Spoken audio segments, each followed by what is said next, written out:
அம்மா வழியில் செயல்படும் தமிழக அரசு இலங்கை தமிழர்களுக்காக பல்வேறு சிறப்பு திட்டங்களை செயல்படுத்தி வருவதாக தமிழக சட்டப்பேரவையில் இன்று தெரிவிக்கப்பட்டது.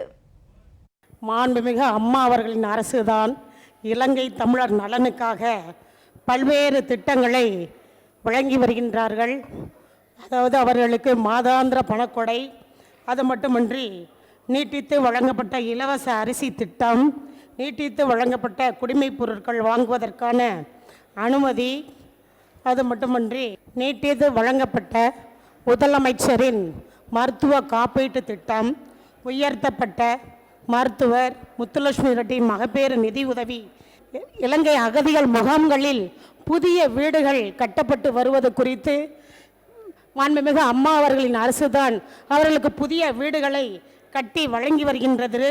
முகாம் வாழ் இலங்கை தமிழர்களுக்கு மேம்பட்ட அடிப்படை வசதிகளை மாண்புமிகு அம்மா அவர்களின் அரசுதான் வழங்கி வருகிறது.